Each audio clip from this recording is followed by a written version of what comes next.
Kita semua tahu nanti pada saat Indonesia melawan China, Indonesia diwajibkan meraih kemenangan untuk bisa setidaknya lolos ke roda 4. Tapi masalahnya untuk mengalahkan China bukanlah hal yang mudah. Meski skuad Indonesia sekarang jauh lebih baik pada saat di leg 1 kemarin, hal ini karena sama-sama kita tahu bahwa China memiliki strategi permainan yang kotor atau pragmatis dengan bermain kick and rush dan juga parkir bus counter attack. Dan strategi China ini yang membuat Indonesia kesusahan dalam meraih kemenangan pada leg 1 kemarin. Pertanyaannya, bagaimana cara atasi permainan kotor atau pragmatis Cina ini? Dan seberapa besar peluang Indonesia bisa menang dari China?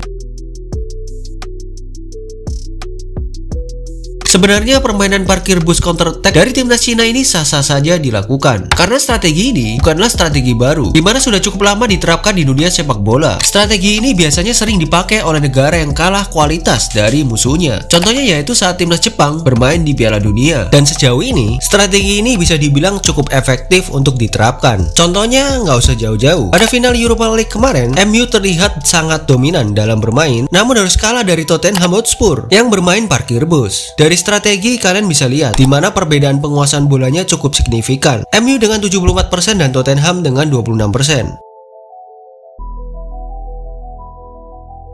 Xi Weneng is down, double China's lead.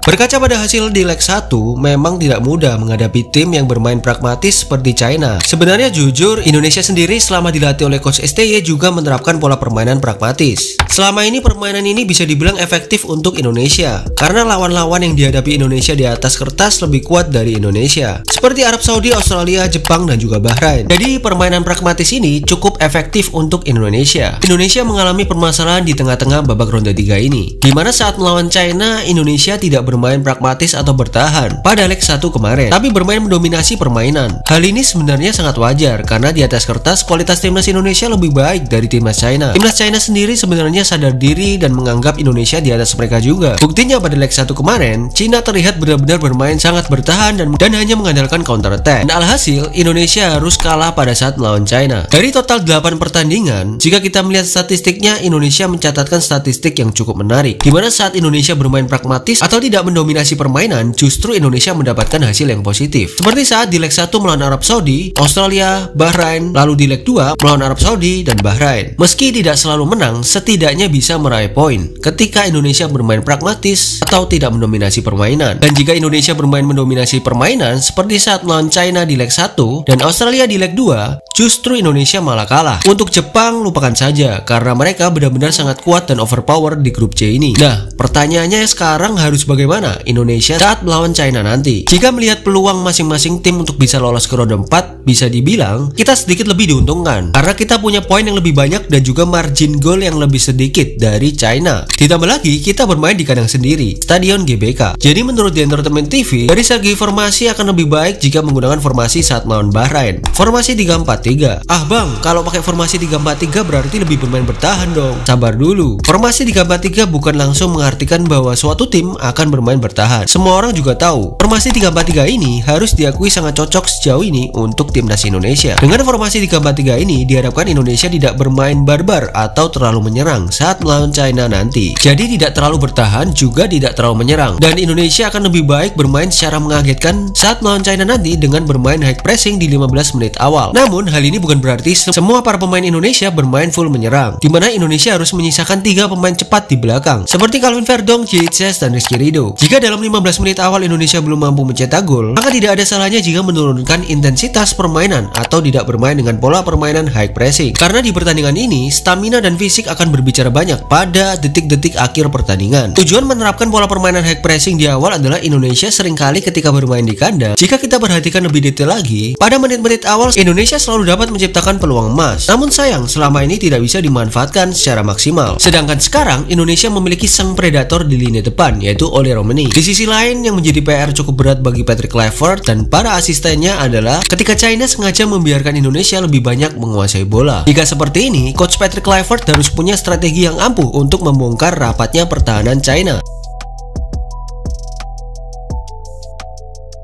40,4% sehingga total kemungkinan untuk bisa lolos ke Piala Dunia kita adalah 41,7%. Untuk sekarang di atas kertas skuad timnas Indonesia lebih baik dari timnas China. Indonesia juga bermain di kandang sendiri. Masalah-masalah di timnas Indonesia sendiri juga sudah diatasi dengan mengganti pelatih baru yang memiliki filosofi dan bahasa yang sama. Jadi peluang Indonesia menang dari China cukup besar, yaitu sekitar 70%.